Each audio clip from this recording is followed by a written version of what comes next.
Hello again, Coach KW here. Today, what we're going to do on episode 3 is we're going to go over that numbering position that I keep referring to in my earlier videos because we're going to use this numbering system over and over again. It's an international and national standard. The document I referred to came from the New England Revs, but it came from US Soccer. And it's a shorthand for describing roles and positions on the field. So we're going to use the tactic board and we're going to go through them all, and I'll show you some graphics to help reinforce this. And then we'll relate it to the 7v7 game. All right, here we go. Okay, let's use the tactics board again to go over our position numbers. So, always as the keeper, number 1. So there they are. So now let's go with our center backs. So our center backs, our 2 center backs are our 4 and our 5. So that's the 4 and the 5. So in 11v11, we then have fullbacks usually in a traditional 4-4-2, and that's a 2 and a 3. So we have a 1, 4 and 5 in the middle, 2 and a 3 here. We're going to skip the middle of the field for 1 second. We're going to go with our wingers, and that's a 7, and that's an 11. How I remember these is Mo Salah, one of my favorite players, is number 11, but he's left-footed, so he plays on the opposite side of his foot, or inverted. And I think of Ronaldo as being right-footed, and he plays on this side. It's just how I remember the 7 and 11. But we have our 9 will be our striker. All right, so we've kind of got the outside of the field going on now. We have our 1, 4 and 5, 2 and 3 fullbacks, our 7, 11, and 9. Now, the middle of the field, this is where it gets special, and when we relate it to 7v7, you'll see why. A defensive midfielder is a 6. A center midfielder, or sometimes called a box-to-box midfielder, is an 8. An attacking midfielder is a 10. So what's nice is it's really easy to remember these 3 positions because it goes 6, 8, 10, right? No sort of randomness. They wouldn't play in a line like this. A lot of times they'd be split out like this, perhaps, or whatever. In different formations, you don't have to have all the numbers. So, for example, in some types of formations, we don't have an 8. We have 2 6s, 2 holding midfielders or defensive midfielders with a 10, like this.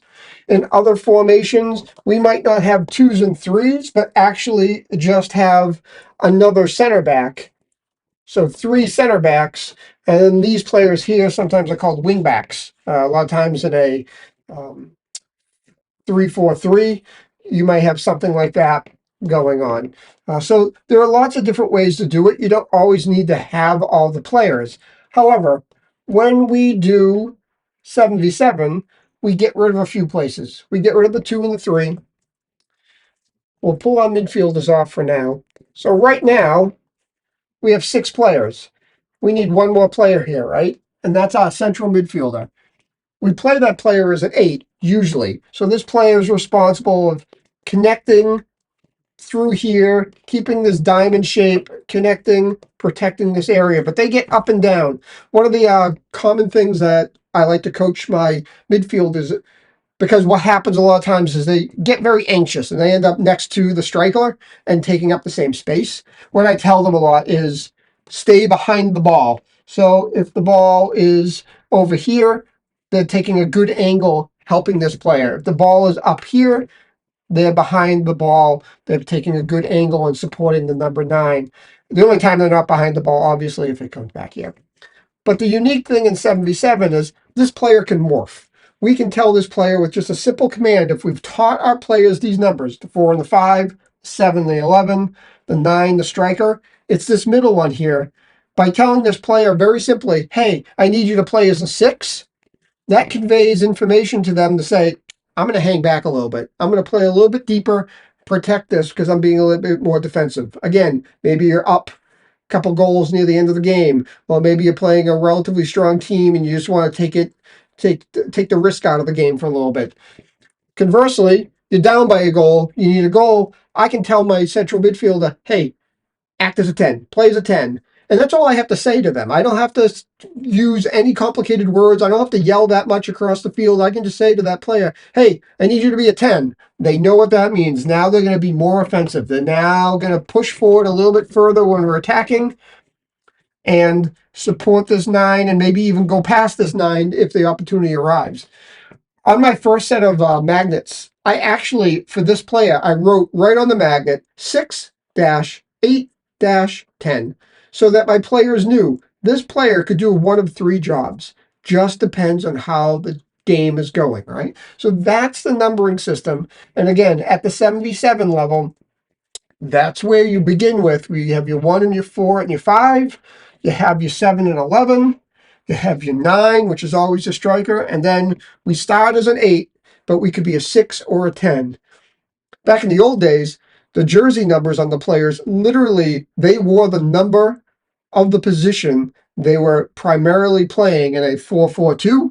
Now it's much more flexible, but that's where some of this numbering came from, is a combination of who had the right number at the right position. Now it's more of a role. 7-Elevens are wide midfielders that run up and down, striker, your center backs, your 2 and your 3 are your fullbacks, and then you have your special 6-8-10, depending on how you want to deploy your midfield. You could have 2 10s and a 6. You could have a 6, an 8, and a 10. You can have 2 6s and a 10, 2 6s and an 8. You can do lots of different things once it gets further on in 11v11. But for now, 7v7, the most key piece to get your kids to remember is this 6-8-10 part right in the middle. I hope that makes sense. Well, I hope that overview is helpful. It's really important to teach your kids early on the numbering system. At 7v7, it's pretty easy. Most of the numbers are self-explanatory, and I promise you, my 3rd graders got this in their brains within 2 weeks of preseason. They were barely out of 2nd grade.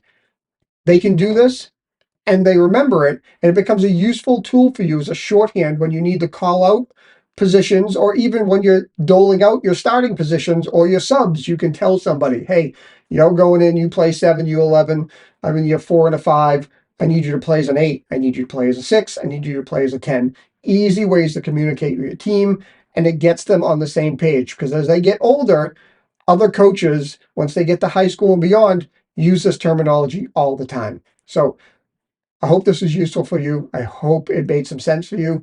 And I strongly encourage you to work on teaching this to your kids so that they have the vocabulary early on so they can use it throughout their careers.